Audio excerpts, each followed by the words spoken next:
motherfucker. By motherfucker, I mean audacity. It's probably a motherfucker sometimes. Right? We're live, by the way, and I think it started with you. Yep. Yeah, the stream literally started with you saying motherfucker.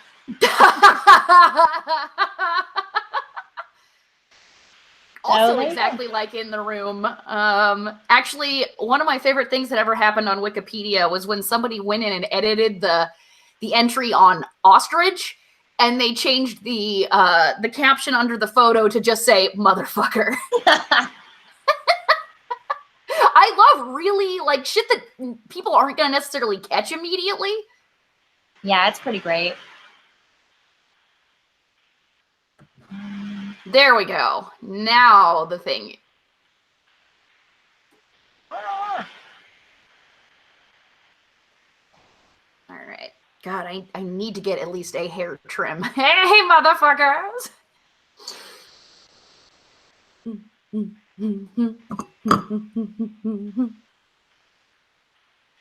All right, my recording software, also known as the motherfucker, is ready to go. I wish that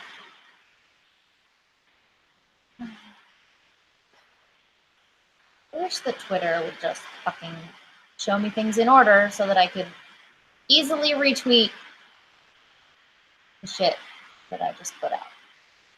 But no, won't. Yeah, it is a big old fucking pain.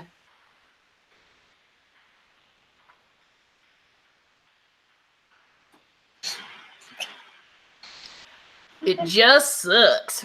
Sometimes I get in weird moods and I just tweet weird stuff. Weird stuff. Not that weird. It's just like, well, what? A little bit. I mean, I do love a good Samuel L. Jackson gif. Josh. No, me. Tell me you love a good Samuel L. Jackson gif. Blythe, I love a good Samuel L. Jackson gif. Thank you.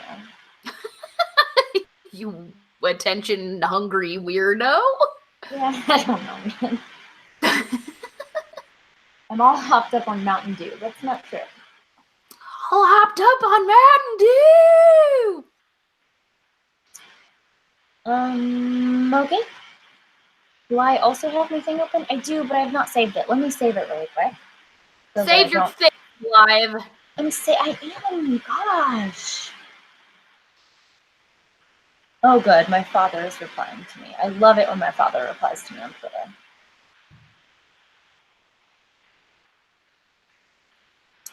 What? Oh.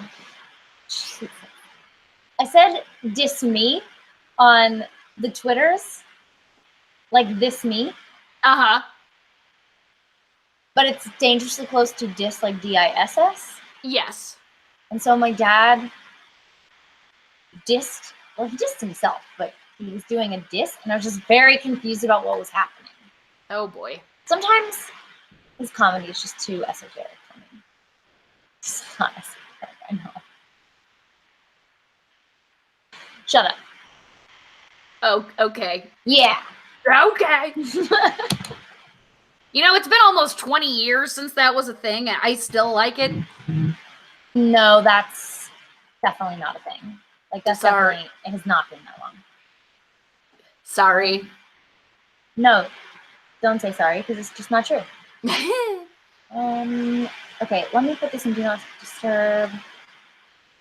Where do I do that? I don't know. I don't know. Oh, let's just mute, I guess. Is that, see? Yeah, I think mute duration. Sure, let's go 2 hours. I don't actually know if this is right. So if my phone still goes off, I'm sorry. Okay.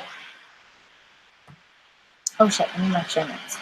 I updated them, but then didn't open them on my phone. Shit. This is episode 110. Okay, I'm good to go here. And I'm good to go here as well. Are you ready to go? Yes. Hold on just a second. Yeah, go. Sorry. So when I have to use the actual trackpad, for the cursor, on this computer, it sometimes gets into a weird state where it's on auto click. That's like if I hover over anything too long, it will treat it as though I have clicked on it. And it is annoying. Hey, you said one of the reasons you can't use your mouse is because of your light? Yes. Is it it's a USB plug? Like you plug it into your computer via USB, the light, right? Okay. Harry, are you hearing me? Yes, sorry. I just was like, did I stop working volume-wise? Sorry. No. Yeah, I know. I need to get a splitter thing. I forgot to send Amanda. Oh, no. I was just gonna say, I actually solved that problem. Oh. By, I was gonna show you, but that would actually, well, I guess I can show you. Hang on. Hair, why are you being so cray-cray? Oh, no, yeah, there we go. I just got one of these that converts USB. I can't really see it. You're gonna have to hold it up higher. I can't because it's plugged in, my dude. Oh, okay. So you plug it. It's just one of those regular plugs that you then put a USB into. Like your phone charger comes with is that sometimes. And so I plug it into, and actually this is my computer being plugged in, and then this is actually my light being plugged in, and that freed up the space I needed to keep my keyboard plugged in. So that could be a simple solution, because I have like a million of those USB plugs that plug into the wall sockets. I have a million of those sitting around my house. You probably do too. Yes. There so, we go. Anyway, that's how I fixed my problem, and you can too. All right. Okay, so now let the readiness commence. I love readiness. Yes, as do I. All right. We're clicking record. Are you ready? Yes. Excellent. In 3, 2, 1. And we're clapping. In 3, 2, 1. Beautiful. I love it. Let's do it. I'm gonna take Amanda's part. You take your part. We'll skip that dumb bitch Blythe's part. Okay. Are you ready? Ready. Okay. What? Hang on. Sorry, I went to the wrong show notes. Stupid. Here we go. Okay. Hello and welcome to episode 110 of the Dork Pridecast. My name is not Amanda because she's off this week. My name is Blythe. And I'm Rissy. We make up 2/3 of a comedy group called the Damsels of Dorkington, and this is our podcast, which is also funny, depending on how much you like poop jokes and dick jokes, or if you're drunk. We're not, well, Rissy's drinking, so. I'm drinking, but I'm not drunk. Yeah, I'm not drinking even, so. Well, I mean, you've got, like, meds and stuff. I mean, I have meds, too, and I'm not supposed to probably drink on them, but I do anyway. Yeah, I've been taking, a muscle relaxer. I just got prescribed a new muscle relaxer. Oh, goody. That doesn't, fuck with my sleep so much as the last one did, which is great. And I think it's working. I'm not having jaw pain like I was with my TMJ, so I'm not having as many migraines. It's been pretty great. Whenever I hear TMJ, my brain turns it into TLJ, like The Last Jedi, only with an M, so I'm like the manly Jedi? Yeah. I mean, I'd be okay with that, right? With the manly Jedi in your mouth? I'd watch that movie. It's in my mouth. Yeah. So I don't know. It's just it's hard to know when to drink. Well, generally muscle relaxers and drinking is not a great plan. Yeah, that's why I haven't been doing it too much. I did get like good and drunk on Friday with some coworkers. Yay! That was fun. Yesterday, I discovered 2 days ago, I think, I discovered photos on my phone that I do not remember taking. That's always a fun time. So I Instagrammed one of them and was like, "There you go, guys." That's great. Why not? We cute, so fuck it. Yep. You gotta love working at a place where you can go get drunk with your coworkers and enjoy it immensely. And not be getting drunk with your coworkers because you feel like, oh god, I'm hanging out with my coworkers, I have to get drunk. Right. So that's fun. Rissy, what's new and exciting? For me, well, as I revealed first in the Badass Patrons chat, because this is the kind of exclusive content you get access to, I had a horrible dream last night where the Omegaverse came to visit. I had a dream where there was a storm at night and like a dog. It was a big dog, but like a supersized version of a dachshund, also known as the wiener dog, which is about to become more than symbolic. It was also kind of like a red color. So the dog was? Yeah, like not like fire engine red, but like the red color that some wiener dogs are, like a reddish brown. But it like came crashing through the window because I guess the storm had like blown it in and landed right in my bed, which I think I was in the house I lived in when I was briefly on the Missouri side, because again, it was like a window right next to the bed. And the dog landed in my bed and I was like, oh, poor puppy. And it was really sweet and cute. And then when the sun came up and turned into a gross dude with a dog dick, and he obviously wanted to use it on me. So I like had to reach out and grab it and like hold it at bay. I was like, no. Sounds horrible. It was. But I noticed you called it a dream when you described it and not a nightmare.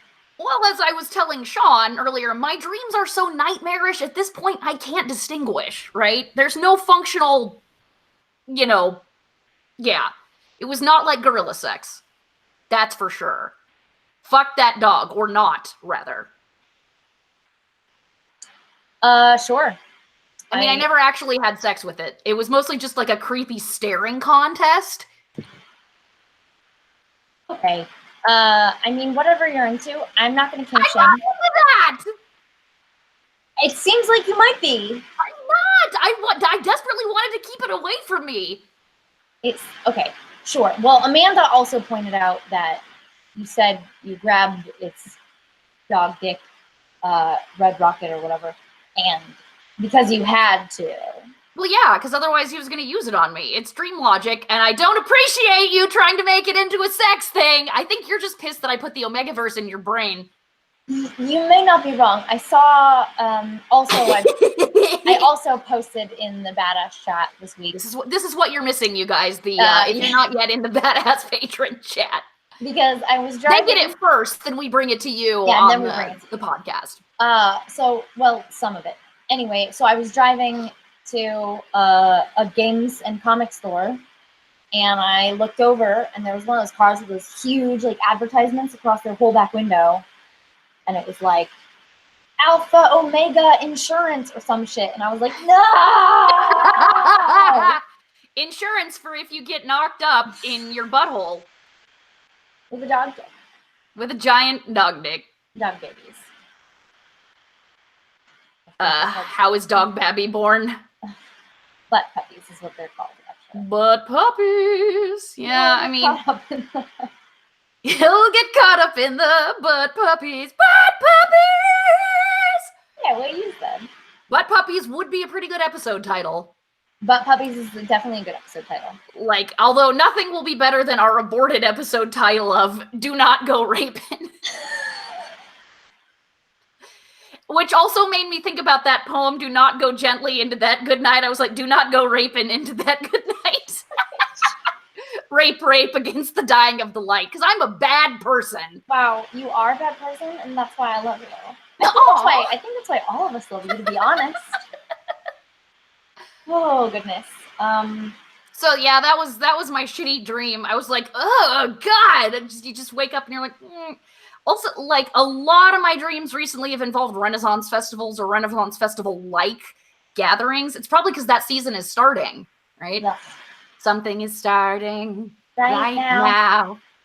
Something is starting. Oh, wow. My little Ren Fair, my little Ren Fair, my little Ren Fair tales. Only in this instance, the ponies would all be, like, they'd all have dental problems and be not very good looking and having sex with each other. God. In really awful ways.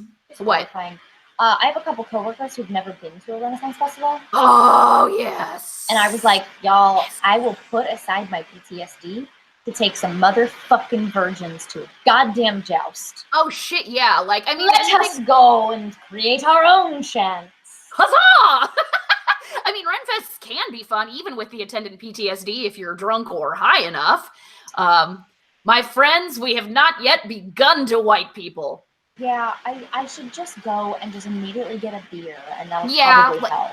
Just get as loaded as you can physically tolerate and still be able to walk. Yeah, realistically, I could probably pregame way cheaper. That actually makes it even more fun if you show up drunk. Yeah, and then I could just keep the buzz going a little bit. But, yeah, also, like, my favorite things to do at the Renfest are get drunk and yell at things and find shrimp tempura. I like that you want to yell at things, not people. Well, I mean, people can be things if they piss me off enough. Yeah, of course, but it amuses me that you go straight for things. Yes. But like shrimp tempura to me is like the most inappropriate thing to be food at a Renfest, which is why I'm like, where's my shrimp tempura at? And it's always there. It comforts me in my hour of need. My friends are always like, if I go with virgins, they're like, there's not going to be shrimp tempura at a Renaissance festival. And I'm like, look at that shrimp tempura. You don't even know. You do not even know.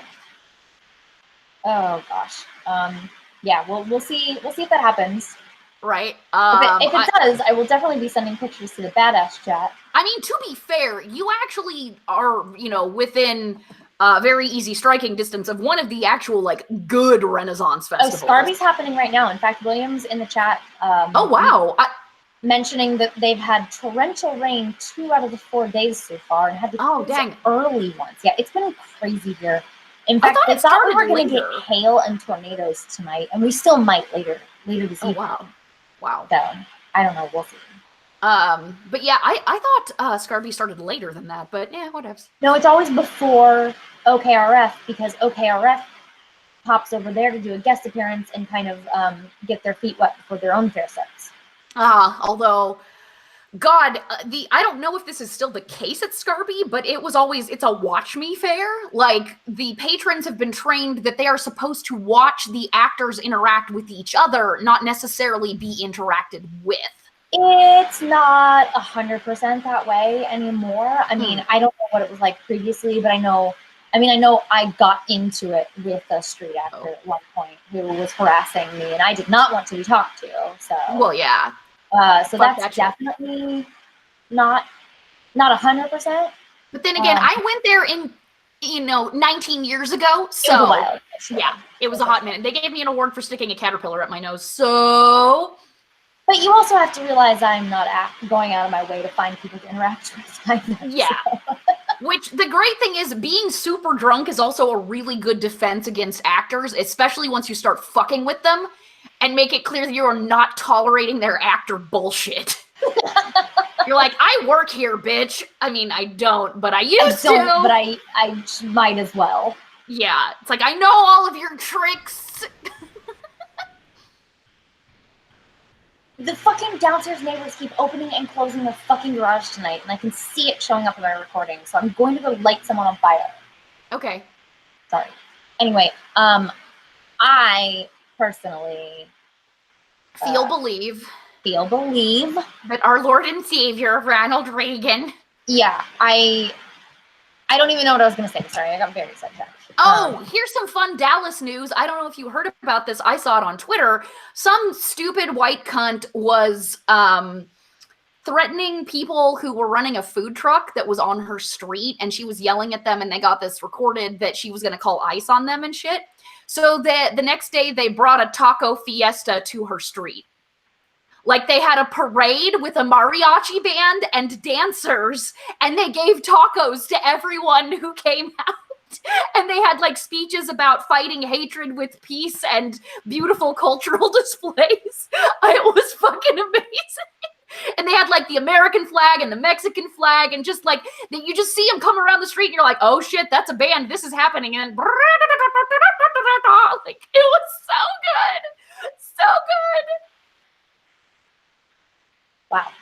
Yeah. I just want to point out, because you're gonna love this and don't want you to miss it. But in the chat, Josh Donovan has said the worst Ren Fair story I heard was from a friend who was walking in the camp area. That's always where these horrible stories occur. Yeah. Just as the wind blew and revealed a sex act involving a chainmail glove. There's so many issues. The worst I ever heard of, I did not witness this, thank God, involved a wig and thigh-high boots. Oh God, I don't even want, just no. No. Horrifying. Yeah, I was fucking traumatized for life. Yeah, I love, going back to the taco thing, like, that makes me really happy, if I say. I know, right? Also, so who doesn't love fucking tacos? Shut the fuck up. I want a taco truck to be operating on my street. God, my dad lives within walking distance, like, we're talking literally a block from one of those taco stands. God. I cannot tell you how many times I was like, I need a fucking burrito, and I need a fucking burrito right now. And then I was like, oh, I can go get one. Right, I want a burrito, I want some fish tacos, I want pork tacos, like, the shredded pork. It was so good, and I miss that. I miss that life. I miss the food trucks at the University of Chicago. Oh my God, Becky. They had this at that truck. It is so big. They had this one that had it was funny. One of my academic colleagues didn't like the truck because it had pinup art on it, and she was like, I just don't think that's very feminist. I was like, come on, where have you been? Third wave feminism was all about reclaiming pinups, but whatever, academics, what do you third wave feminism is real iffy sometimes. It is, and I'm glad we're out of it and into either the fourth or fifth wave, depending on who you're talking to. So it was Lucy's, and I thought the pinup art was super cute. But because it's like the classic one of like a woman at a picnic, and she's like shaking out the blanket, and you can just see her, like, her garters. Yeah, basically. It's cute. And she has cleavage, and she has like this little spot of ketchup on her. I love, like, the great thing about diversion, briefly, old pinup art is that it's, first of all, it's never gratuitous, and second, it tells a story, right? You can generally see something about the woman's personality, her hobbies, her occupation, that kind of thing, right? It's not just, here's titties. It's like, here's titties and a story. Well, and she's also, like, enjoying herself. Like, you're not gonna find pinup stuff where it's, like, super degrading. So, no, like, if you're gonna have an argument about what, like, how exploitative, you can. Okay, yeah. Thank you. You don't usually hear that word. You only read it, and I was like, that sounds weird. That's at least how I pronounce it. I don't know if I'm doing it right. Yeah, but if you're gonna have a discussion of what kind of exploitative or how exploitative some lady art is, pinup is pretty fucking low. Yeah, also, like, again, because the story element, obviously this woman has, like, a rich internal life, like, she's a person. Yeah. Right. We can generally, like, learn some things about who she is. But anyway, this woman likes picnics, and the food they serve is, like, just very simple, which I love a good simple food truck, just real good fries and, like, burgers, but that was never their popular thing. Their thing was fried chicken sandwiches. And it was like a pretzel bun with this, and they were spicy chicken sandwiches. So, like, the most, like, moist and tender, but crispy outside. So that nirvana of chicken, like, that you almost never get, because it's usually too dry if it's crispy. Yeah. And if it's moist, it's gross on the outside. So really spicy, though, with chicken breasts stacked, and then really good coleslaw on top. That shit was bananas. I mean, just describing it sounds really good. Yeah, it was amazing. I remember, like, taking John there, and John was like, oh, food truck, I don't know. And I was like, it's fried chicken sandwich. He was like, fried chicken sandwich, you say? You say. God, they were so fucking good. And there was an awesome, like, Italian mafia food truck that had, like, this amazing, like, vodka cream sauce. There were a couple of taco trucks, some really good Korean food trucks where they do make you, like, the bibimbap, so, like, the fermented carrots and veggies with the beef and rice, and then they do the fried egg on top. Yes. We are in a fatty fucking rabbit hole, aren't we? Fatty rabbit hole. Listen to ICS, everyone. Yeah, but yeah, it was just, God, I miss that. Just being able to walk out onto the street and have like a million different types of delicious cuisine. There was one truck that was nothing but like fries, like cones of fries, only done up in all these different ways. Like, God, I love that. Yeah, it was amazing. We have a place just down the street from where I work called like the Frisco Rail Yard. Ooh. And it's right on a railroad track, but it's literally this little fenced-in area where food trucks just pull in and out. Yes. So you can check the calendar and see who's there. But I had to like stop going there because food trucks are so good. Yeah. But they get really pricey really fast. They do, and they're usually not very healthy. Yeah, that's true. They're so delicious, and... So I kind of had to like stop paying attention to what was at the rail yard because I was like, okay, A, I need to be saving money, and B, my waistline is expanding, and nobody wants that. No, although, man, like, so that fried chicken sandwich place, it was usually like 3 chicken breasts on one sandwich, so you would have leftovers for a couple of days. I do love a good, like, here's a meal. I mean, 3 meals. Yeah, it was fucking bananas. God, the U of C campus was so beautiful, and, yeah, it's one of those, like, yeah. Like, imagine if Hogwarts wasn't dangerous and had food trucks. That's what going to the U of C is like. Oh, I'm so jealous. Yeah. Oh, yeah. Oh, I was having to explain to Canadians. So Canadians here, like, they're obsessed with gravy, but they only have the one kind, like brown or beef gravy. Okay. That's it, because they usually eat it with their fries or with poutine. But they don't know about, like, country gravy or sausage gravy, which to me is like the apotheosis of fucking gravy. They have no fucking clue. So I had to explain it to them. And then I was like, I told them, do you remember the Genesee Royale Bistro in KC down in the West Bottoms? Yeah. I was like the place that has the fried chicken biscuit, like Southern breakfast sandwich with a fried egg and then is covered in gravy. I was like explaining that to Canadians and they were like, oh, wow. And I'm like, yes, America awaits you with all its delights. It will fucking kill you with guns and heart disease. We have a place here called Biscuit Bar. Oh, I'm there already. Yes, take my money. So good. If you guys are ever here for any reason, we will definitely be going there. I've recently discovered it. So, but yes, our couple friend, one of whom works at Gearbox, that we go to brunch with every once in a while. Yes.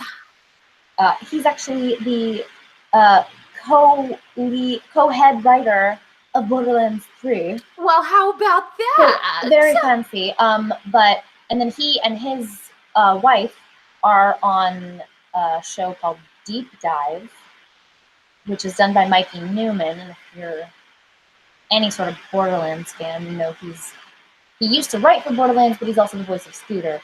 So anyway, you should check out Deep Dive if you get a chance, because both of them are delightful, and Mikey's on it, and Elisa, who also works at Gearbox, is on it, and she is voicing a character in Borderlands 3, and I don't know if that's officially announced yet, so I won't go any further than that, but you'll be very familiar with her. You heard it here first, folks, on the Damsels. So, anyway, Deep Dive. If you have time on YouTube, it's really fun. Anyway, but yeah, they've introduced us. They are fucking like good food people. They love really good food. And so we've just been like, we'll be like, hey, do you want to go to brunch? And they'll be like, yeah, where do you want to go? And we're like, you tell us. You guys know where to go, because we're going to go to like the Egg and I if you make us choose. And nobody wants that. That sounds awful. Of course, we do enjoy such things. But it's not horrible. I saw a horrible thing in the chat just now that Josh has reminded me about. Yeah, at the KFCs in Canada, they don't have mashed potatoes. Oh, that is horrible. They don't have any hot sides at all. And yeah, I went in there and I was like, where the fucking mashed potatoes? They have them at restaurants and they're just as good as they are in the US. but not KFC. And I'm like, that's also true in Japan. Although I can kind of understand why Japanese people might be freaked out by mashed potatoes. Freaked out by mashed potatoes.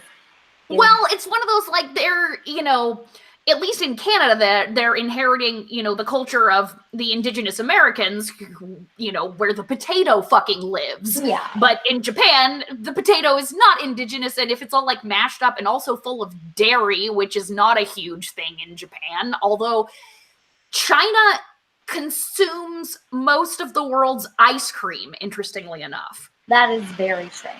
But cheese is, like, not a big thing there, but ice cream really is. Yeah. But anyway, so yeah, I watched this documentary called The Colonel Comes to Japan, and it's all about, like, KFC planning its, like, takeover of Japan. Yeah, that sounds right. And apparently Japanese people fucking love them some Colonel Sanders, but they had to take out mashed potatoes and put in just only fries. Well, he's so white. He doesn't get whiter than Colonel Sanders. Wasn't he played by a black woman in some of the more recent commercials? Well, that doesn't count. Those more recent commercials are fucking batshit crazy. That's true, but not also in a bad way. In fact, I love the idea of Colonel Sanders being played by a black woman, but also, like, wasn't he also played by Reba McEntire at some point? Yeah, that's right. All these new ones are very weird. I'm just saying, like, classic Colonel Sanders. True, with that suit. White AF.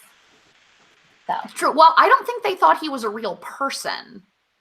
Like, that he's just like those cartoon mascots that they have for, like, every city and shit has its own cartoon mascot. So obviously KFC has a mascot.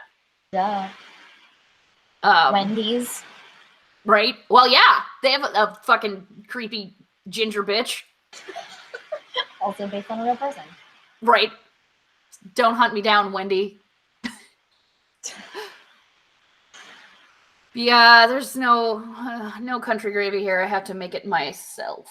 Oh no, your life is so hard. It is. It's very hard. OMG. Do they really just put brown gravy on poutine? It's your only option? So it can be either vegetarian brown or beef gravy. But yeah, okay. That's it. I don't know that I love that, because I've not ever found a brown gravy that I enjoy. The only brown gravy I really like is au jus. Oh, yeah. Which is not actually gravy, but I will drink it out of the little cups they provide you. Like, once I'm done dipping my sandwich in it, I'll be like, all right, don't judge me, glug, glug, glug. Yeah, I just don't like roast beef, so I need someone to create a non-roast beef with au jus sauce. That's what I need. Somebody get on that, Colonel Sanders. I only like roast beef under certain limited circumstances. I don't eat much meat these days, period, but roast beef was, like, my least favorite. Never fear, we're definitely getting some, at least a veggie entree and plenty of salads and shit for the wedding.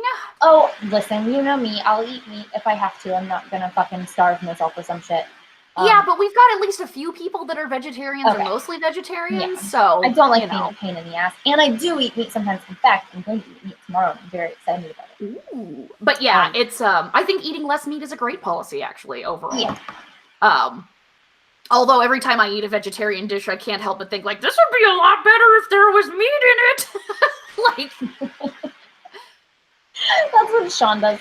I will make a vegetarian meal, and then he will be like, cool, I'm gonna heat up some chicken and put in that.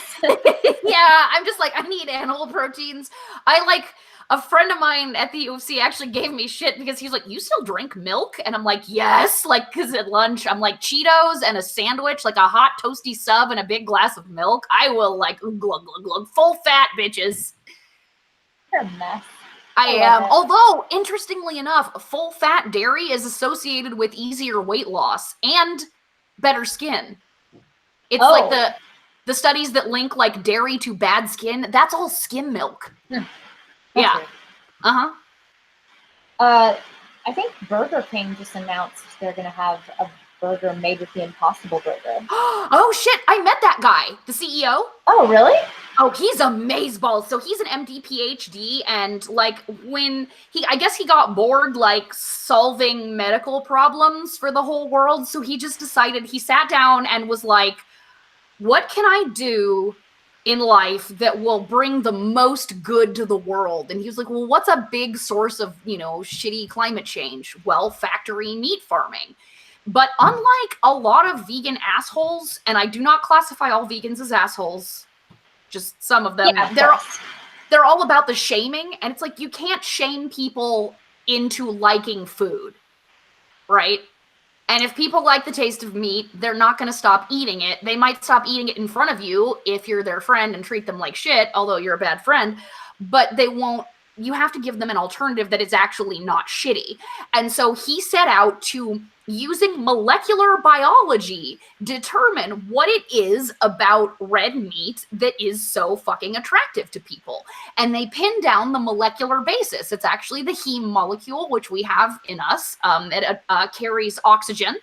And that's what provides like the sizzle, the smell, and a lot of the taste. And so he figured out a way to grow their meat substitute using yeast. Like, it's all fermented products, and it's like super like ecologically conscious, and they are constantly refining their technique. So like the first iteration of the product they came out with, it was like they're always testing like, do you prefer this or an actual beef burger?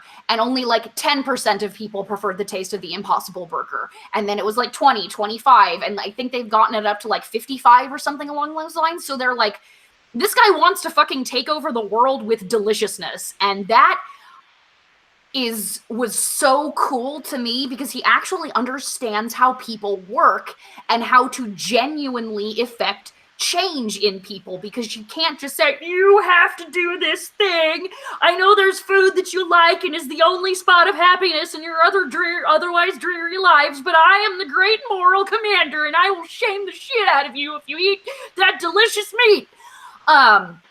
So instead, he's like, we're just going to make a thing that's like meat in every way, but tastes better and is cheaper. Yeah, I love it. I've had the Impossible Burger before, and it's really delicious.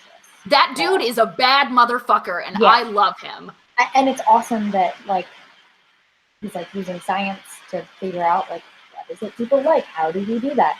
Right, and science and an actual understanding of the human condition, which is so fucking rare. Yeah. Like, I think a lot of people need to get into their heads that nobody is going to accept your climate change shit if you tell them they have to give up their air conditioning, right? Yeah, that's fair. It like, no amount of long-term threat can compete with the short-term need to be cold when it is gross and humid outside. So the solution then is to find a way to air condition places that is less demanding of the environment, because you can't just shame people into not feeling gross when it's hot. It doesn't work like that. And so, like, this is a guy who fucking gets it and who actually is making real sustainable change. And I thought he was so cool. He's very well-spoken, very charismatic, and, like, genuinely is trying to take over the world. I fucking love it. He's also, like, got a cheese company in the works. Like, they're experimenting. And I'm like, you know, if anybody could actually make a real cheese substitute that was like the thing, I would believe it was him. I kind of hoped I hope he goes for like leather and chicken and fish. Like, I believe this guy can do anything. So yeah, fucking A, the Impossible Burger. That's awesome. Yeah. And it's awesome that you met him. Oh yeah. Like, well, so when I was working with My Choice at the University of Chicago, he's one of the people that we brought in. He actually taught at the U of C at one point. Yeah, and so he came in. It was kind of a big fucking deal, and we were like, I imagine it would be. We have to like make sure we get all vegan options for him to eat, which is usually just code for order from the awesome Middle Eastern restaurant. And I'm like, yeah, that makes sense. But yeah, also apparently Thai food, because they don't use any dairy or anything like that. Exactly. Yeah, it's a lot easier when you're drawing on cultures who use coconut milk as opposed to cow milk and that sort of thing. Yeah, we would get Thai all the time. Fucking delicious Thai food. And God, the Cedars was the Mediterranean place in Hyde Park in Chicago. And like, if you tell me it's like a Lebanese or a Persian place or shit, I'm like, I'm there. Let's do this shit. Yeah, pretty much anything not American, and I'm probably on board. I mean, I like American if it's super rednecky. Like, no, listen, it's not that I hate American food. Don't get me wrong. I just, I'm definitely going to prefer something with flavors other than like salt and pepper, maybe. I like my salt to be extra salt, like MSG. I'm like, always like MSG is different the thing. devil. It's not the devil. It's delicious. There's a really interesting Adam Explains Everything about MSG and the hatred for it. So if you are interested in how that all even came up, go look that up. It's really eye-opening. There's a lot of racism involved. And I never understood, where, like, why people even had issues with it. And then I watched that and I was like, okay. So I mean, like all chemical fucking things, I assume that people can become allergic to it because that can happen with literally, like, there are literally people who have a skin allergy to water. That is a thing. Yeah, absolutely. So I'm sure there are some very few people who are genuinely like affected by it, but for the most part, it's just shitty racism and also just eating food that's super fatty and like deep fried because it was made to cater to white American tastes because that's not what actual fucking Chinese food is like. Yeah, that's true. And it's also like a weird reverse placebo. I know there's a term for it, but it doesn't matter. Yeah, it's on that note, there's another stupid white bitch, this time not in Dallas, in New York City, who opened up a clean eating Chinese restaurant called Lucky Lee's. Oh no. And her husband's first name, I guess, is Lee, L-E-E. So they're trying to make it look like an actual Chinese restaurant, but there's like, our restaurant isn't gross like Chinese food made by actual Chinese people. There's no MSG and no gluten, no dairy, no soy, blah, blah, blah, blah, and it blah, probably tastes horrible. I know, it sounds awful. I was like, ugh, like MSG is the bomb. I need to get some so I can just like pour it on my fucking food. Umami. Oh, you're so stupid. I know, right? But yeah, so she has been rightfully burned on Instagram and Twitter, and I'm like, it'll be a cold goddamn day in hell before I eat Chinese food made by white people, especially upper middle class white bitches. God damn, they ruin everything. That is fair. That is so fair. So yeah, there's been a lot of, I guess, like taco truck uprisings and, like food related shit out in the universe. We swear to God, it's not just us being horny for food. But we are horny for food. We are horny for food, yeah. Rissy, you have gotten me some VO work. Oh, what? Well, I saw you got some work. I just didn't realize it was the Silmarillion thing. Well, some of that came from my demo. So I've been sending my demo out and also doing some auditions, which require you to read pieces from the script, which are called sides. So some of them, it's not the demo, but that's okay. But yes, there have been other ones I've submitted to and done very well with. In fact, one person was like super complimentary and like bumped me up a list because he was like, "Your reel is so good." Yes. He was like, "You're kind of late to the party. I've already started this process, but get in here." Congratulations. That's wonderful. Yeah. So I have officially been cast in one audio drama podcast, which I didn't know was a huge thing, but it is. Yeah, I didn't really know about that either, huh? Yeah. It is a huge, huge, huge thing. Like there's tons of them. They're everywhere. So I've been officially cast in one, and it's kind of sci-fi, so that's exciting. Nice. And it's just a small supporting role, but fucking I will take it. And then I'm talking to another guy that and doing some auditions for the guy that bumped me up in the list.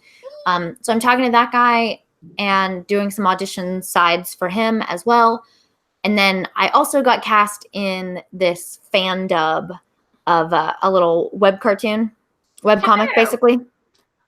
So they take the web comic and kind of animate it, and it's not like usually real animation. It's just like pieces coming, like the character will fade in, and then the other pieces will kind of fade in around as they're mentioned and things. I don't know. It's cute. It's this girl's first project, so I don't know if it'll see the light of day. And it's super small, but I was like, yes, I will read like 3 lines a month for you and see how this goes. So. Shit, yeah. Munchkin. Oh, God. Uh-oh, what's he doing now? Oh, he was just gnawing on my hand out of fucking nowhere. I was like, now he's just fair. on the couch over there. Like, so getting him neutered has not chilled him out at all. Surprise. Well, like, maybe it just takes a few weeks for the testosterone to get out of his system. We'll see. But, yeah, that's, on the other hand, him having had his claws trimmed back has been amazing. Yeah, it's a game changer. So yeah, it really is. I'm like, wow, we're not, John was saying, because Munchkin likes to get up on John's shoulders because John is slightly taller than I am, and that gives Munchkin access to his ancient enemy, Ceiling Fan, who he can attack then with impunity. So John is starting to look like a medieval flagellant, like somebody who's always fucking scourging himself because Munchkin will like slip and slide down and things like that. Like, yeah. Oh, also, yes. The Borderlands 3 voice that I have right now is like very real and like 99% chance of it's official. Yes. And it can't go anywhere. Also, we got okay. So my character has an ex-boyfriend in the game as well. And the ex-boyfriend is played by someone famous. And we got his VO last week, so I got to hear some of it, and I just was losing my mind. Oh wow! Because this person like repeatedly calls me a bitch, and I didn't. It's like bleep bloop achievement unlocked. It's an achievement I didn't even know I had. Oh wow! But I'm super excited. And yeah, so I've been talking to people at the studio. I'm definitely not getting replaced. The only thing that could possibly go wrong now is if they cut the mission for any reason. Oh wow. Which there's still a chance of that at this point, but it is so unlikely, especially because we have like a major celebrity in it. Oh. Not likely at all. So I'm very excited about this for both the real reason and for the secret reasons. It's for, yeah, I hear you. I hear you so hard, girl. So I am fucking stoked. It is go time. Yeah. Additionally, last week, I got to sit in on a VO session by an artist, a voice actress called Colleen Clinkenbeard. That is quite the name. It is quite the name. If you've played Borderlands, she voices Lilith and Tannis, which, Rissy, you would love Tannis so much. You should look up some videos with Tannis in it. She's this ridiculous scientist, but she's a little off her rocker. So she's like fucking brilliant, but also fucking crazy. And you just would really appreciate her character in general, I think. But also, if you've ever listened or if you've ever watched any anime ever, you've probably heard Colleen Clinkenbeard. So, like 90s anime? She's been doing things since basically the time that I was born. So, oh wow, huh? Yeah. Holy shit. She's not that old, so I don't know how that's possible. Like, she's not old at all, but I guess she was a child voice actress? That's my guess. The first thing she had was like 1986. Oh, and there was a wow. gap after that, I think. But yeah, it must have been a child thing because she's not that much older than me, I swear, unless I'm crazy. Anyway, but she is just fucking delightful, and it was so nice to be able to watch her work. So, oh, cool. It's been a very exciting VO time for me. No shit, that's so cool. Oh, yeah. Wow. So, we'll see. We'll see what happens. What happens? What happens? So, what happens? You see Maori. What happened? You see Maori. You said Maori, and I thought Tia and Tamara. Oh, yeah. What? Or Taj. What? Who was in an episode of Voyager. Oh, you're doing that, aren't you? Yeah. Ew. Okay, so we're doing this. Listen, I'm enjoying it, to be honest with you. I'm enjoying it more than DS9, that's for goddamn sure. You're a weirdo, and I don't like you anymore. Slog. I'm enjoying, like, actually getting onto other planets and moving around the fucking, I don't know, space.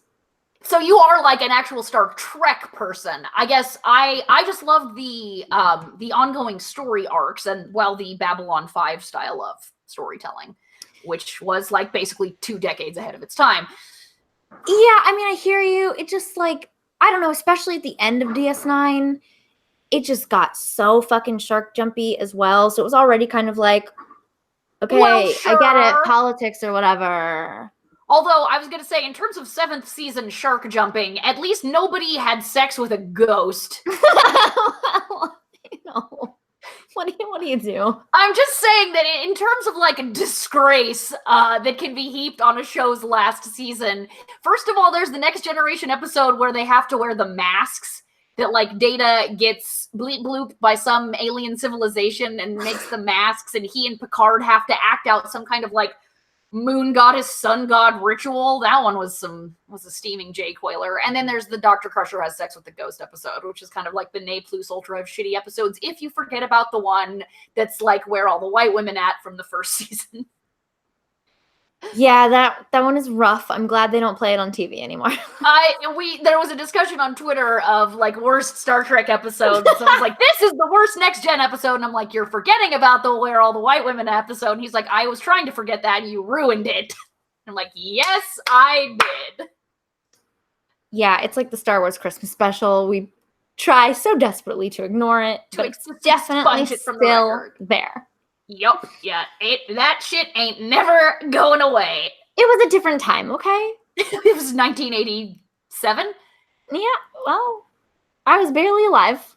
That's true. I was alive enough to know I really loved Star Trek, but I don't think I saw that episode. Because they yanked it out, like, it was... real fast, yeah. It did not see any play in syndication, so I think it was one of those you kind of had to catch it on the first go-around or on, like, DVD release or something along those lines. Well, it's on Netflix now. Right, yeah, so, like, the whole world can bask in the disgrace. But also, like, Dr. Crusher did fuck a ghost. And in Voyager, I don't know if you've gone to the episode, The Salamanders. I don't know, I'm a ways in, maybe.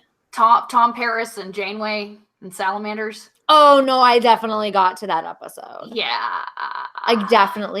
That's weird. There is nothing in Deep Space Nine that is that bad. Like, nothing. Okay, all right. I feel like I could probably find some things, but yeah, okay. I won't argue with you right now. Though I will say I liked that Q came back in Voyager because there's really not much of a place for Q in Deep Space Nine. Although I do love the one episode he's in where Cisco just fucking beats the shit out of him. He only punches him once. Believe me, I was painfully aware. I know, but it felt like a shit beating because how often do you want to see John Delancey actually take one right in the puss? Like, always, personally. I love John Delancey. Like, what? Apparently in person, he's just a big old nasty ass. No. Yeah. He's not like LeVar Burton or Michelle Nichols. Why you tell me that? Sorry. I really love John Delancey. Now I can't anymore. I mean, you can love to hate him. You know. I'll just know not to. Oh, well, I do fucking hate him. Believe me. Oh, I hate every time he fucking shows up. I'm like, oh, here we go again. Right. Well, I always enjoyed Q episodes in Next Gen. So yeah, Voyager, I was like, okay, at least they brought back Q. Yeah, well, that is what separates the two of us. Definitely more than that. But, you know, on this topic, definitely, like, oh, every time there's a fucking Q episode, I'm like, ugh. Go fuck yourself. But it's fine. Or go fuck Will Riker, because he'll do it. It doesn't matter who or what you are. You know what? He'll mount you like a chair. I don't know what your problem with Riker is. it's not just my problem with Riker, okay? Like, I'm just- not the only one who noticed this. And gorgonzola cheese. I do like Riker for him playing the trombone because I played the trombone in high school, and I love Riker so much. Riker. Riker. I just love him so much. I still do. I always will. I will never not love every incarnation of Riker. I love Jonathan Frakes. Oh yeah, well that's true too. That's a different kind of right. Like I love him as Xanatos in the Gargoyles, right? I fucking love him as a director. I love his work behind the camera. I think Riker would be a lot more lovable if, unfortunately, his plots in the series in Next Gen didn't always just devolve into how can I seduce my way out of this situation. Sure, right? I totally hear you. But the Irish crop top episode, that's another first season clunker. Man, that was bad. The scene where he is flirting with, is it Marina Sirtis? Yeah. In order to show Wesley Crusher how to flirt. It's either with Marina or with Dr. Crusher. But I don't think it would be Wesley's mom that'd be weird. Anyway. Very Oedipal, I guess. Yeah. I think it was Troy. Yeah, I think so too. Yeah, Troy, whatever. Do you like how I just jumped from character name to actor name willy-nilly? Right. Anyway, that scene, that's like porn to me. It's hot. Oh, it's neither of those. It's fucking Whoopi Goldberg. Oh, wow. That's really funny that you mistook both Gates McFadden and Marina Sirtis for Whoopi Goldberg. Well, I was just like, which female would he be flirting with? And then I realized, oh, no. They were just there, and she was just there as well, and he was like, here. Yep. Sort of female entity. Yeah, so in the chat, Joshua Donovan, your favorite Deep Space Nine episode is everyone's favorite. It's called In the Pale Moonlight, and John and I were watching clips from that just the other night. It's so goddamn good. And Josh, yeah, the one where he's undercover as an alien, and at the very end of it... Who is undercover as an alien? Riker is undercover as an alien, and the one alien's like, I want a fucking alien, do me now, and I won't tell anybody about you or whatever, and he's like, okay. And then at the very end, like, the alien king of the planet or whatever is just like, we don't want to be part of the Federation just yet, we're not ready. Prime Directive shiz. Prime Directive. But only when it's convenient. To be fair, they were better about that on Next Gen than they ever were in the original series, in which you only mention the Prime Directive right when you're going to violate it horribly. Right. That's fair. Or use it to justify stealing Spock's brain out of the machine that the hot alien women put it in. Spock's brain is so great. I fucking love that terrible heap of shit episode. Wow, we fell down a fucking Star Trek hole, and I'm so sorry. Yeah, I love Star Trek holes almost as much as I love fatty rabbit holes. I could talk about fucking Star Trek forever. Unless it's Enterprise, in which case, I'm sorry, the theme song ruined it. The theme song ruined it? Have you ever listened to the theme song for Enterprise? I'm not on to Enterprise yet. Just trust me on this. It is so bad, it might make you rage quit Star Trek for a while. I can't imagine that happening. It's very bad. Sounds like a challenge. How many seasons of that garbage is there? 5? 4 or 5? Okay, so not as much. No. It got of the others. I think all of the other ones managed 7 seasons. Yeah, it's a lot, and their seasons are long.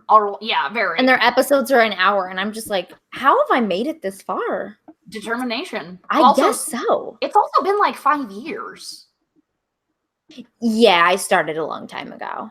So, yeah, it's been a hot minute. And the original series was only like 2.5 seasons, basically. I didn't actually start to finish the original series ever.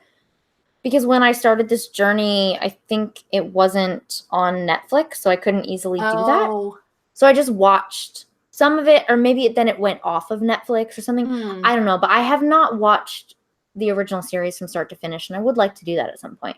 I mean, there's some pretty great crap in there. A lot of it is just god awful, but it's a lot of fun. Yeah, if you like campy nonsense, then it's fucking fantastic. If you go into the original series knowing it's going to be campy and silly and don't take it too seriously, it's fine, which is how I watched the episodes that I did watch, and I really enjoyed them. Yeah, that is exactly how to approach the original series if you want to watch it. And you also need to realize what fucking year it was made. It's true. It's like this is from 60 years ago at this point, right? This is a long time ago. Goddamn. Because I remember, so when I was a kid, I was used to Next Generation, and then when I watched an episode of the original series, I was like, what kind of crap is this? This sucks. Because it didn't feel right. And then when I was older, I got way into the original series because at Hastings, that awesome store, which do they still have that in Dallas? Do they have a Hastings? I think Hastings pretty much shut down entirely, but I don't know if they were ever down here. I thought so too, but I wasn't sure, and it makes me sad. At least most Hastings have closed now. Which is too bad. I fucking love that place in Lawrence. But they actually had video, VHS cassettes, the last dying gasp of them, of original series Star Trek episodes, and I would buy the shit out of them with my Dunkin' Donuts job money. And oh, Dunkin' Donuts money. I know, right? Living like a king, making it rain for Star Trek, the original series. So, yeah, I had quite the tape collection. Excuse me, but my VHS collection of the original Star Trek is vast. It contains multitudes. I can only imagine how big it is. Yeah. Yeah. Oh, gosh. What else? Anything else? Just a lot of wedding prep. Wedding prep. I'm so excited.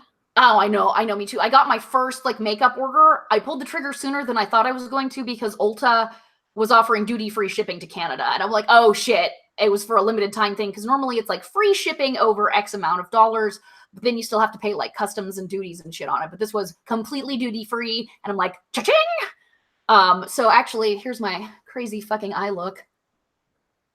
If you can see it. I can see it. I just didn't want to talk because I didn't want the camera to switch to me. Oh, okay, cool. So yeah, here it is. I want to do something kind of like this maybe for a wedding look. It's so cute. Thank you. Because normally they're like, you want a smoky eye that also looks natural as a bride. And I'm like, but I'm not trying to look natural. I'm trying to look like a magical wood sprite. Yeah. So I think green eyeshadow is completely acceptable in that circumstance. I think you do whatever the fuck you want to do because it's your wedding and fuck everyone else. It's true, but I also don't want to get caught in the trap of where you think you're going to look awesome and then in pictures you're like, what was wrong with me? We won't let you clown yourself by accident. Thank you. And even if you did, there's always Photoshop, so fuck it. Very good point. But yeah, so I have been auditioning a lot of fucking makeup. Oh, I also got my first ever color mixer to try on foundation. Oh. So it's one of those, I make myself sick trying to fucking find foundation that actually is olive.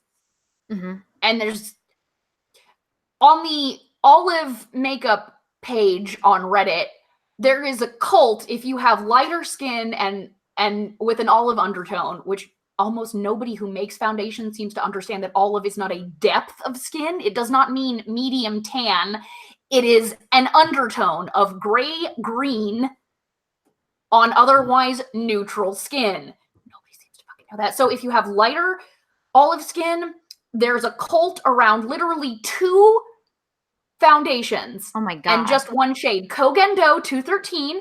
Oh my god, I love Kogendo 213. I know, right? It's $90 a bottle. Oh, Jesus Christ. It's from Japan, so I'm sure that's part of the cost, but it's one of the very few true light olive foundations. And then there's Giorgio Armani Luminous Silk in shade 6, which is too dark, but you can mix it with something to lighten it, and it's the perfect olive.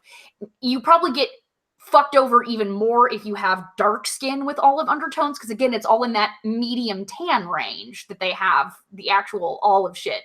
At least there are 2 whole options in the whole world if you have lighter skin and are an olive. I don't think really dark skin people have any. So there's that. Yikes. Yeah. But what you can do is you can buy mixing shit. And I always assumed like, yeah, there's stuff to make things lighter or darker, but they have like blue color mixer. So what you do is you take a foundation with yellow or golden undertones and you add blue to it, and that puts the green in and gives it that kind of weird sort of gray cast. And that's how you make olive foundation for most people. I actually tried that tonight and I think it worked okay. I mean, you look lovely. Well, thank you. So yeah, I'm like, my fellow olives, man, like, the struggle is real. Struggle is so real. So real. Oh my God. And I also found a pore filling primer that does the thing. It actually the thing. So there's a million primers on there. So for those of you who don't know, a makeup primer is stuff you put on your face after your skincare, before makeup, that is supposed to do any number of things, like between sort of blurring your pores and any like texture on your skin to bringing back Christ from the dead. Primers are famous for making a lot of promises and never actually fulfilling them. It's supposed to be like airbrushing in real life. Yeah, like airbrushing, and also airbrushing in Photoshop, because airbrushing makeup is actually a thing, although it does achieve a similar thing, but it's different. That's what it's supposed to do. Like, it's supposed to give you like the Photoshop blurred look for pores and texture on your face, and it is supposed to hold your makeup on throughout the day and keep it from breaking up due to your skin's natural oils. Most of the time they just don't do shit. It's like, well, that was, expensive, nothing. It's fucking worthless garbage. I actually found, though, a thing that does the thing. Go on. It's the Revlon Photo Ready primer. That's the pink one, and it actually like spackles in your pores. Fuck yeah. And you can put foundation and on it never comes out. Right, exactly. I'd be okay with that. Like, if I didn't have to think about my pores ever again, that'd be so dope. Until your face like balloons up. Well, the thing is, it's like people are like, no, you need to breathe through your pores. It's like pores are meant for shit to come out of, not for stuff to go into. That's true. Like, that's not how pores work. Pores are not part of breathing. We are not fucking fish. We don't have gills. God, it makes me nuts. Yeah, you tell them. I will tell them, all those stupid makeup enthusiasts that listen to our podcast. Yeah. That are real dumb. That. Rissy, do you have a Dork Pride Chat? Actually, talking about like primers that genuinely fulfill the functions that they promise. Yes, gonna be a makeup one. Everyone's gonna love it. No, not exactly a makeup one. I know, I'm just kidding. What was one like nerdy thing? And it can be like a gadget or a book or a movie, or especially like a movie adaptation of a book or something along those lines, that actually worked for you, that was like, not, it was all right, but like, bam, just hits that fucking sweet spot. That actually does the thing that it is supposed to. Okay, I know this is something I've been doing recently, so it's along a similar vein. The Xbox Connect. I love that thing. I know so many nerds hated it, and it's almost completely unused these days, and it makes me very sad. But don't you use it to like pet creatures? You can. What I use it for, especially lately, well, again, is Dance Central. I've been using it that way for years. But Dance Central, it like the Connect actually can tell where all of your body parts are and if they're in the right place or not. So it can actually tell if you're doing the dance move correctly, where technology previously was just like only vaguely like, right. I don't know, are you kind of doing the thing? Close enough. Right. Or you would be doing the thing and it'd be like, no, that's wrong. And you'd be like, motherfucker, that's not the thing. I'm fucking trained. I know I'm doing it right. You fucking give me the points for doing it right. Anyway, so yeah, that like the Connect for me was that thing with specifically with dance games where I was just like, holy shit, brain explodes. This is amazing. And I'm still using it. Nice. For me, it was Fellowship of the Ring. No. It was so fucking good. I still think it's the best of any of the Lord of the Rings movies. The other ones had some pretty high highs, but also some pretty low lows. Fellowship is basically just fucking perfect, even if they left out Tom Bombadil, who in my version would definitely be played by Kenny Rogers, and Goldberry would be played by Dolly Parton so that they could sing a version of Islands in the Stream. We know how you love your Tom Bombadil, so. I do. Tom Bombadillo. So hit us up in the chat, y'all. What is your awesome thing? Was it an episode of Star Trek that just really fucking nailed it? Were there 4 lights for you? You know? Shut up. Well, what is the thing, you know, that encapsulates the essence of that thing, you know, better than anything else had ever done before?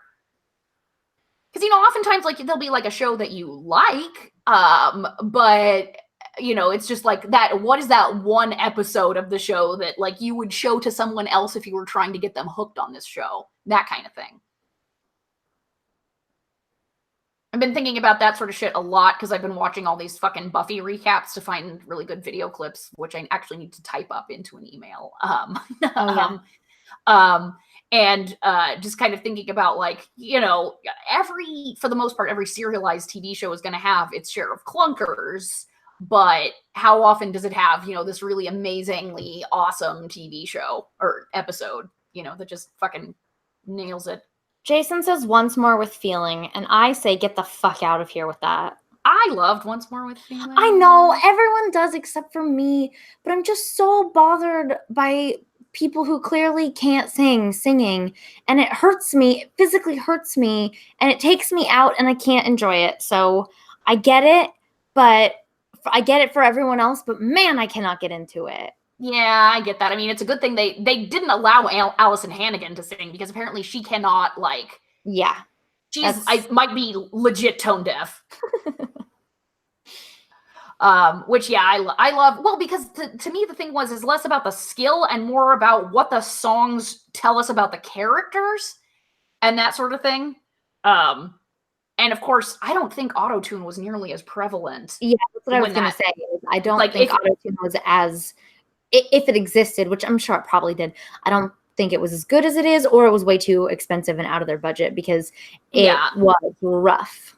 Yeah, well, and because, if it had been made in the Glee era, they would have just auto-tuned everyone to perfection. And so autotune did exist, although it originated as software to help find underwater wreckage. And then somebody noticed, like, you can use this, well, because it modifies sound waves, right? So it's using, like, sonar. It's like, wow, if you apply this to someone's voice, it turns them into a pitch-perfect robot. And the first use of autotune was actually in 1999, like, autotune in music on Cher's Believe, which is but the thing is, they didn't try to correct her pitch. They used it to make her sound like a fucking robot. Yeah. So nobody at the time would have thought, hey, you know what this would be good for is actually correcting people's fucking pitch. They were like, this is the thing you use if you want a singing robot, which I think the Buffy bot had been destroyed by season 6, so they obviously wouldn't have wanted that. The Princess Bride, yes, that is from Elvis. Princess Bride is fucking perfection. Oh, God. Yeah, I can't think of anything else specifically. Well, it's okay to have only, like, a couple. Yeah, it's weird, because, like, the things that stand out more are the ones that miss the mark. Those are the ones that you kind of remember more. But, you know, if something makes you angry, you're more likely to remember it than if something just makes you, like, happy and like, fuck yeah. Unless it's something really special to you, of course, but. Well, it's also a lot easier to, in the, like, unhappy families are all different and all happy families are alike. Any kind of positive things to say all generally devolves, and that was so cool and awesome. But when you're shitting on things, it's always unique, right? You get to shit on these specific things, and we can all have fun together, collectively shitting on things, as opposed to just, yeah, that was awesome. Okay. Like, you generally kind of obscure the details on that. Well, hey, William says his favorite episode is Hush, which that was real fucking good. The literal opposite. I love it. Right? Auto-tune in that episode. New one. Josh says 5th Ed D&D. I like 5th Ed a lot. My favorite D&D will always be 2nd Ed. I love Thaco. Don't at me.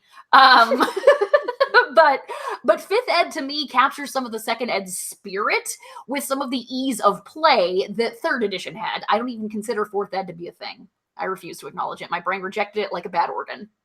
Well, that is going to do it for this episode of the Dork Pridecast. Thank you to Sarah Donner for allowing us to use music off of her album Black Hole Heart. You can find the Damsels of Dorkington on Twitter, Facebook, YouTube, Instagram. You know where the fuck to find us. But you can also find us on Discord. And if you haven't joined there, you definitely should. We have some good conversations happening over there. No. Rissy my is light. I'm sorry.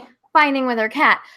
Additionally, if you have a few minutes, we would really appreciate it if you could subscribe and rate and review. That's the most important, is the rating and reviewing our podcast on iTunes or whatever platform that you listen to that will allow that.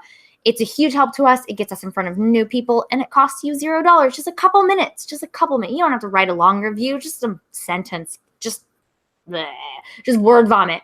These bitches are funny sometimes. Enter. But there, I wrote it for you. You're welcome. If you don't have time to word vomit, but you do have dollars and would like to contribute them, please check out our Patreon at patreon.com/Damsels of Dorkington, where you can get access to rewards that are only available there, such as a fuck ton of bonus content and being on the list of super awesome patrons that we thank at the end of this podcast, like these people. Is this an even app? Yeah, this is 110, so it's an even episode. Okay, because 10 is an even number. Quit it. Quit it. For those of you not watching the video, Rissy is fighting with her cat, who has decided podcasting time is over. And it's just attacking her until she stops. Yeah, well, he was trying to like basically pull down my whole computer before, which is why I grabbed him, and now he's just gnawing on my flesh. So how are we going to thank people tonight? I don't know. I'm so distracted by your cat mauling you. Yeah. What ideas do you have? Anybody in the chat, right? Oh God, he's literally just chewing on you. Yep. That's just how Munchkin rolls. God. Remind me not to get another cat, ever. Well, I mean, to be fair, he's a very spicy boy. He's tigre. Literally the worst. No, look at this little face. Look at his cute little mannerisms. Oh, look at them. He hates it when I do this. All right, so how are we doing this? Well, we could describe some part of the patrons that is perfect. That is perfect? Or something that they did, I guess, in relation to the Dork Pride Chat. Hey, you know what? Whatever. I'll follow your lead. You pick. Okay, John Haight, whose pupils are the darkest on Earth and the best at contracting rapidly when exposed to bright light. Yeah, okay, I'll definitely follow that. Okay, we'd like to say thank you to Mason Sleater, who has been awesome at being a patron, and we've been not awesome at thanking him for being a patron. Oh, well, shit. That's my fault. Because I suck. I would like to thank Travis and Wendy Mays, who are, in fact, the platonic ideal of Wet Willy giving and Wet Willy receiving. Oh, wow. That is very good. I would like to thank Aaron Felson, who is a champion compliment giver without being creepy. Oh, that's a very important skill for a young man to learn. I would like to thank Mary Henderson, who casts shadows in the cave while she rocks the fuck out on electric guitar and surfing at the same time. I don't know what you just said, but that sounds amazing. I would like to thank Joshua Griffiths, who has never taken a bad video recording in his life. Ever. Oh, wow. He knows all the right angles from birth. That is a gift. It is a gift. I would like to thank Sean Palmer, who has the shiniest, most beautiful golden corns in his poop that have ever been known to man. I would like to thank Richard Hirsch, who has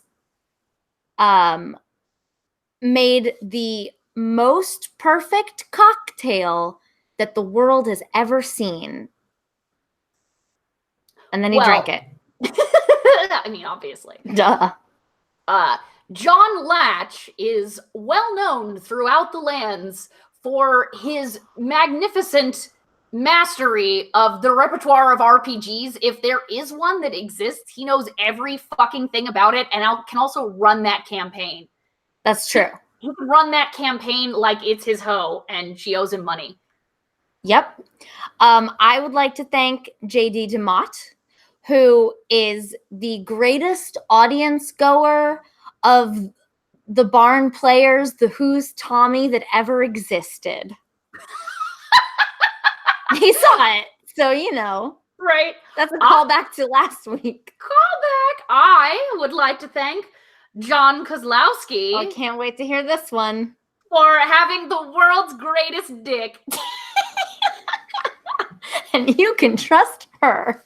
Yes, you can.